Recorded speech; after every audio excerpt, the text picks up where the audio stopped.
नेपाल में जेनजी क्रांति के बीच आगजनी और लूटपाट की भी कई घटनाएं सामने आई हैं और ये कैमरे पर कैद हुई हैं, वायरल हो रही हैं तस्वीरें।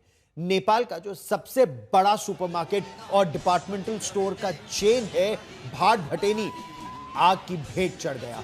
काठमांडू में कल शाम लगाई गई आग में यह सुपरमार्केट सुबह तक जलकर खाक हो गया।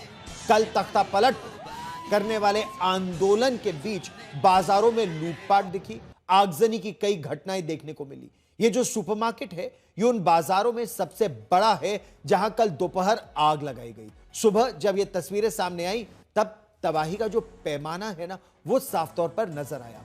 अशांति के बीच नेपाल की राजधानी काठमांडू में सबसे बड़े नुकसान की ये तस्वीरें हैं जो इस समय हम आपको दिखा रहे हैं।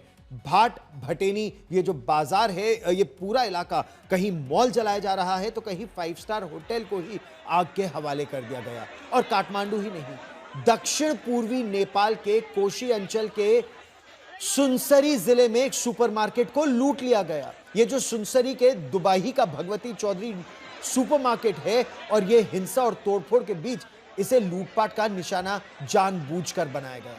कल जब नेपाल में कानून व्यवस्था पूरी तरह से ध्वस्त हो गई थी, पुलिस और प्रदर्शनकारियों के बीच जमकर पत्थरबाजी एक जगह पर होने लगी तो गुस्से के आगे पुलिस भी अपनी जिम्मेदारी छोड़कर पीछे हट गई और लुटेरों ने बिना किसी डर के शॉपिंग मॉल हो, शॉपिंग कॉम्प्लेक्स हो, दुकानें हो, यहां तक कि होटल्स तक को नहीं छोड़ा।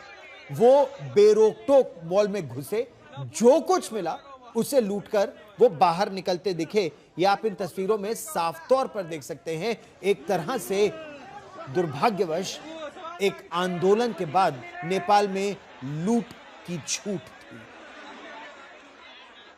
नेपाल में कल हुई जबरदस्त हिंसा और आगजनी के बाद आज सवेरे की तस्वीरें तबाही का पैमाना आपको दिखा रही हैं।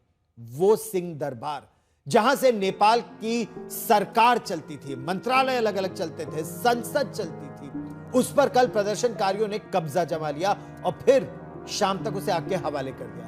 पूरी रात सिंह दरबार जलता रहा। ड्रोन कैमरे में जो कैद हुई है ना तस्वीरें, उससे साफ नजर आता है कि आग के बाद सिंह दरबार की हालत क्या थी। ये रात की वो तस्वीरें हैं और जब सुबह की तस्वीरें सामने आई तो वहां वही जली गाड़ियां, जली दीवारें, अंदर हुई बर्बादी और खाक होने की कहानी आप देख सकते हैं।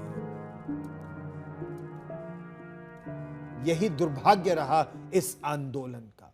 यही हाल नेपाल की संसद का भी था, जहां तोड़फोड़ हुई, लूटपाट हुई और फिर संसद को, जिसे प्रजातंत्र का मंदिर कहा जाता है, उसे आग के हवाले कर दिया गया।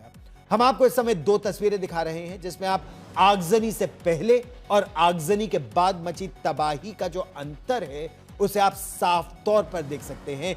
बहुत सुंदर नेपाल का वो संसद भवन, जहां प्रयास ये था कि सभी नेपालियों का एक अधिकार हो, क्या पहाड़ के लोग और क्या मैदान के लोग, सभी के अधिकार समान हो, लेकिन जलकर वो संसद खाक।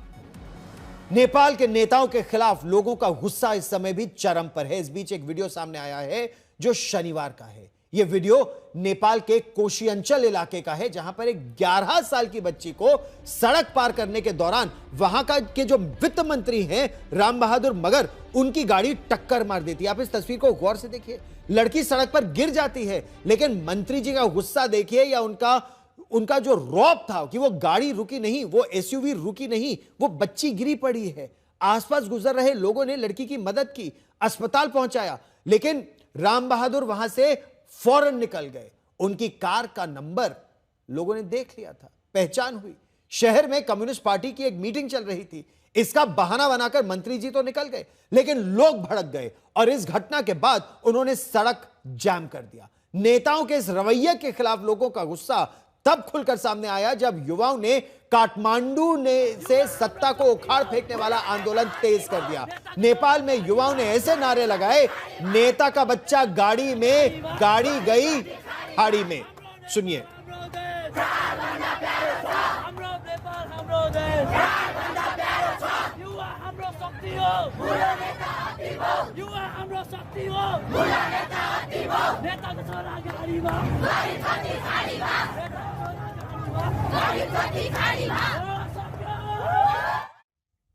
तो इसी वजह से नेपाल में नेताओं के खिलाफ और नेताओं के बच्चों के खिलाफ यह गुस्सा निकला कि आप रवैया देखें नेता का। एक बच्ची को गाड़ी मार देती है, वो रुकते तक नहीं है।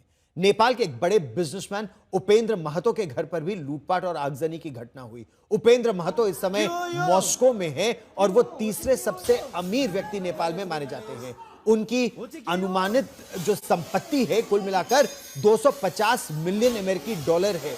ये आंकी गई है कि हो सकता है 250 से कुछ रिपोर्ट्स तो कहती है 900 मिलियन अमेरिकी डॉलर के बीच है।